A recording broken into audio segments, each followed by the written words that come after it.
À l'occasion de volets précédents, nous avons découvert quelques techniques d'exportation des données de table Access dans des fichiers externes. Ici, nous nous intéressons à la communication avec Excel. Dans un premier temps, il est question d'exporter l'intégralité des données d'une table Access dans un nouveau classeur Excel à sauvegarder sur le disque. Nous pousserons ensuite ces travaux pour apprendre à consolider les informations en exportant les données d'autres tables à la suite des données déjà exportées dans ce même fichier Excel. Pour aboutir ces travaux, nous suggérons d'appuyer l'étude sur une base de données Access consolidant des codes VBA d'astuces précédentes, notamment pour parcourir les enregistrements et les champs d'une table. Et comme toujours, ce fichier compressé est offert au téléchargement depuis le site bombache.fr. Vous le verrez, la décompression livre le fichier de la base de données accompagné d'un sous-dossier nommé export. Ce dernier est vide pour l'instant, c'est lui qui doit accueillir notre exportation au format Excel. Je vous propose donc, pour débuter, de double-cliquer sur le fichier de la base de données pour l'ouvrir dans Access, et aussitôt, dans le volet de navigation, de double-cliquer sur le formulaire F-Export pour l'exécuter. Comme vous pouvez le voir, il offre une liste déroulante permettant de choisir l'une des tables de la base de données à exporter. Avant de nous lancer dans la mise en œuvre de l'interopérabilité qu'offrent les logiciels de la gamme Office, nous proposons de survoler rapidement le code VBA Access déjà en place. Rapidement, car il s'agit de briques assemblées à partir des astuces que nous avons démontrées à l'occasion des volets précédents. Pour cela, à gauche du ruban accueil, je vous invite à cliquer sur la flèche du bouton affichage, dans les propositions à choisir le mode création, sur le formulaire en conception à cliquer sur le bouton exporter pour le sélectionner, dès lors à activer l'onglet événements de sa feuille de propriété pour pouvoir ensuite cliquer sur le petit bouton associé à son événement au clic. De cette manière, nous basculons directement dans l'éditeur VBA Access entre les bornes de la procédure événementielle exporter clic. Tout d'abord, le chemin d'accès pour la sauvegarde de l'exportation Excel est construit dans le sous-dossier export, comme vous pouvez le voir ici, du répertoire de l'application locale grâce à la propriété path de l'objet current project. Ensuite, ce sont les objets de base de données pour piloter la base, ses tables et ses enregistrements qui sont initialisés sur la base de données en cours grâce à la fonction currentDB. Puis, grâce à une boucle for each, celle-ci en l'occurrence que je prends le soin de sélectionner, eh bien, tous les noms de champs de la table désignée sont stockés dans un tableau de variables. Ce tableau de variables, comme vous pouvez le voir, se nomme champ, il est effectivement déclaré dans la partie déclarative de notre code. Et donc c'est ainsi que nous pourrons les parcourir tous pour chaque enregistrement à extraire et à reconstituer dans les cellules de la feuille Excel. Dès lors, intervient la boucle, celle-ci, la boucle do, qui consiste à parcourir tous les enregistrements de la table. Et c'est dans cette boucle que nous devrons récolter les informations de chaque champ pour les exporter dans Excel. Pour exploiter le code existant et être en mesure d'exporter les informations des champs de chaque enregistrement de la table vers Excel, nous devons commencer par piloter une instance de son application. Donc, une variable dédiée doit tout d'abord être ajoutée dans la partie déclarative. C'est la raison pour laquelle je vous propose de placer le point d'insertion à la fin des déclarations et de déclarer, mot-clé dim, une variable que nous choisissons de nommer par exemple instance E pour instance Excel et que nous allons typer comme un objet au sens large. Pourquoi? Eh bien tout simplement parce qu'elle va prendre son type précis au moment de l'instanciation de la classe Excel. Et c'est là qu'elle héritera des propriétés et méthodes pour précisément piloter tous ces objets. Ensuite, nous allons déclarer une petite variable supplémentaire que je vous propose de nommer compte L et que nous allons typer comme un entier classique. Son rôle, si vous voulez, de pouvoir suivre l'évolution de l'inscription des enregistrements sur la feuille Excel pour s'incrémenter naturellement et pour pouvoir passer sur les lignes suivantes de manière à ce que tous les enregistrements soient inscrits les uns en dessous des autres. Nous en avons l'habitude désormais, c'est la fonction VBA createObject qui permet d'instancier une classe en fonction de l'information qui lui est passée en paramètre. Et l'information ici qui nous concerne ça se nomme excel.application. Donc, sous l'instanciation, les initialisations de variables objets précédente, donc après le setTable, nous allons instancier la classe Excel pour que notre objet instance E hérite de ses propriétés et méthodes. Alors vous voyez là, je ne respecte pas la classe volontairement. Comme je l'explique à chaque fois que nous codons ensemble, nous appelons notre fonction createObject, et puis en paramètre, et entre guillemets, nous lui passons la valeur excel.application. De cette manière, et à cet instant précis, notre objet instance E a hérité des propriétés et méthodes permettant de le piloter. Pour preuve, dans l'enchaînement, nous allons exploiter sa propriété visible que nous allons régler à false, et nous allons expliquer tout de suite pourquoi. Eh bien parce que nous allons créer un nouveau classeur dans lequel qui est destiné à recevoir tous ces enregistrements. Sauf que nous souhaitons que ce traitement se réalise en tâche de fond. Donc il n'est pas question d'ouvrir une fenêtre à l'écran. C'est la raison pour laquelle nous réglons ces propriétés visibles à false. Et bien sûr, ce nouveau classeur doit exister. Donc, nous devons le créer. Et pour cela, nous exploitons depuis notre instance notre objet VBA Excel classique Workbooks qui désigne la collection des classeurs et qui propose une méthode tout à fait dédiée qui se nomme add. Nous ajoutons un nouveau classeur, nous créons un nouveau classeur. Et puisque nous en sommes toujours à la phase des initialisations, nous allons tout de suite régler notre variable compte L, celle des lignes, sur la première ligne de la feuille de ce nouveau classeur.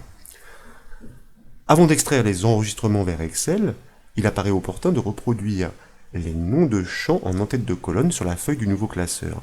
Et pour cela, nous devons intervenir dans la boucle forEach, c'est-à-dire celle-ci, celle qui parcourt tous les champs de la table désignée en les stockant dans un tableau de variables.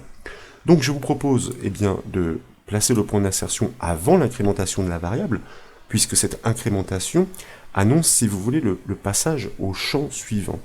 Donc nous exploitons de nouveau notre instance Excel, cette fois-ci avec son objet Sheets, qui désigne la collection des feuilles, mais en l'occurrence nous lui passons la valeur 1 en paramètre pour bien définir que nous pointons sur la première feuille de ce classeur site d'aventure, elle en compte plusieurs. Cet objet qui nous permet de descendre dans la hiérarchie jusqu'à ces cellules grâce à l'objet Cells, avec lequel nous allons pointer sur la ligne en cours, qui est représentée par la variable compte L, en l'occurrence à ce stade, cette variable vaut 1, nous sommes donc sur la première ligne de cette feuille, et nous souhaitons ensuite inscrire les noms de champs sur toutes les colonnes qui sont situées à côté, sachant que la variable compteur, elle, va progresser naturellement par le biais de cette boucle, puisque vous voyez, nous l'incrémentons ici, et comme elle part de 0, et que la colonne 0 n'existe pas dans une feuille Excel, nous l'incrémentons d'une unité, nous partons de la colonne 1, champ suivant colonne 2, champ suivant colonne 3, etc.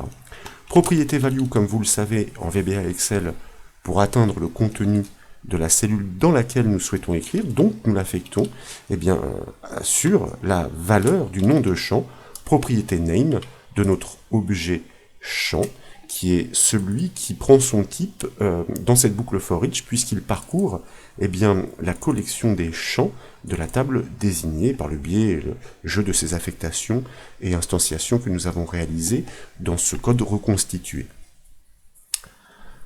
Maintenant donc, pour extraire le détail de chaque enregistrement sous la ligne d'en-tête et les uns en dessous des autres, nous devons commencer par incrémenter la variable compte L pour la faire pointer sur la deuxième ligne de la feuille. Ensuite, nous devons intervenir dans la boucle parcourant les enregistrements pour récolter toutes les données de leur champ et les exporter dans les colonnes dédiées. Donc, je vous propose de maintenant positionner le point d'insertion juste avant l'initialisation de cette boucle do et avant le positionnement du pointeur sur le premier enregistrement de la table par la méthode moveFirst, de manière à recaler notre variable compte L sur l'indice 2, la deuxième ligne de ce classeur. Et voyez-vous, pendant que j'y suis, je vais me permettre de récupérer un fragment de code ici, parce que nous allons en avoir besoin, nous allons pouvoir l'adapter, histoire de ne pas être obligé de le réécrire complètement. Dans cette boucle qui parcourt tous les enregistrements, nous devons aussi parcourir tous les champs de chaque enregistrement pour pouvoir exporter le détail de chaque enregistrement dans les cellules dédiées de la feuille Excel que nous avons créée. Donc, nous engageons une boucle for sur notre tableau de variables, celui que nous avons, je vous le rappelle, reconstitué par le biais de cette boucle for each qui détient tous les noms de ces champs. Donc nous partons, alors for compteur égale 0 de l'indice 0 pour le premier nom de champ, et nous allons rejoindre le dernier nom de champ. Donc, alors c'est pas compteur bien sûr, la variable se nomme compte C, puisque en l'occurrence compte C, par le biais de la propriété count de la collection field, détient l'information sur le nombre de champs contenus dans cette table, moins 1, puisque nous partons de 0, donc comme nous l'avons expliqué précédemment. Nous nous empressons de tout de suite borner notre boucle for, et nous allons maintenant l'implémenter avec l'inscription dans chaque cellule. Donc voyez-vous, ici je colle ma précédente instruction sur la première feuille pour l'indice de ligne en cours, pour l'indice de colonne en cours. Eh bien, nous devons inscrire tout simplement l'information détenue par le champ en cours de consultation par notre boucle. C'est la collection fields qui permet de représenter tous ces champs, et en l'occurrence, pour pointer sur celui qui est en cours d'analyse par la boucle, nous allons exploiter notre tableau de variables qui se nomme champ sur l'indice en cours de lecture, compteur, donc c'est la variable de boucle, et propriété value, bien sûr, pour accéder à son contenu, cela va de soi. Ensuite, eh bien oui, donc nous bouclons, là jusque-là tout va bien. Il ne faut pas oublier néanmoins que, avant de passer à l'enregistrement suivant, eh bien nous devons tout simplement, alors j'oublie le C, c'est un peu dommage, pourtant il me semblait avoir frappé la touche, mais il n'en était rien vraisemblablement. Donc nous devons tout simplement incrémenter notre variable d'indice de ligne, puisque nous sommes au premier passage sur la ligne 2. Et donc nous allons inscrire l'information sur la ligne 2 et sur des colonnes qui vont être naturellement incrémentées par cette boucle compteur pour pouvoir distiller les informations des champs suivants sur les cellules situées à droite pour l'enregistrement en cours de lecture. Et donc, une fois que ce traitement sera terminé, nous pensons bien à passer à la ligne suivante, la ligne 3, nous faisons de même, la ligne 4, nous faisons de même, etc., etc. Et donc, nous restituons au fur et à mesure le détail de chaque enregistrement, les uns en dessous des autres, sur la feuille du nouveau classeur Excel. Une fois donc tous les enregistrements extraits, il ne nous reste plus qu'à sauvegarder le classeur et à détruire l'objet de l'instance Excel pour libérer proprement la mémoire. C'est la raison pour laquelle, je vous invite à placer maintenant le point d'insertion sous la boucle do, c'est-à-dire une fois que l'exportation est terminée, car tant qu'elle n'est pas terminée, nous ne devons pas détruire notre objet. Et là donc, nous appelons de nouveau notre objet instance E pour pointer sur le classeur actif qui est reconnu par l'objet Active Workbook, c'est-à-dire le classeur en cours, qui propose la propriété Save As, et nous devons lui passer en paramètre le nom de ce fichier. Je vous rappelle que nous avions stocké cette information dans la variable non-f, le chemin d'accès complet. Et voyez-vous, ici, j'ai une mauvaise habitude, c'est que je ne respecte pas la casse, puisque quand nous sommes dans l'éditeur VBA, si aucune faute n'est commise, validation, il la corrige indiquant que aucun problème n'est recensé. Mais comme là, il s'agit d'objets externes, l'éditeur ne réagit pas de la même façon, puisque ce ne sont pas des objets naturellement connus par l'éditeur VBA Access. Ensuite, nous exploitons de nouveau notre objet instance E avec sa méthode kit pour le fermer. Et enfin, et comme nous avons l'habitude, nous allons détruire cet objet instance E, alors là je m'empresse, en le réinitialisant à nothing. Donc nous le détruisons, nous le vidons de la mémoire et nous libérons ainsi proprement les ressources. Il conviendrait d'afficher un message à l'utilisateur pour lui indiquer que le traitement est terminé donc à l'issue, mais vous voyez, là je l'avoue, c'est une ligne que j'avais oublié d'enlever de ce code. Nous aurions dû l'ajouter ensemble, mais elle existe déjà, donc voilà, l'exportation dans Excel est terminée. L'utilisateur sait que le fichier Excel a été créé, il peut donc aller le consulter. Pour tester ce code, je vous propose d'enregistrer les modifications, de basculer sur le formulaire, de l'exécuter avec la touche F5 du clavier, de choisir l'une des tables avec la liste déroulante, puis de cliquer sur le bouton exporter le temps que le traitement se réalise. Eh bien, vous voyez que la boîte de dialogue se déclenche bien à l'issue.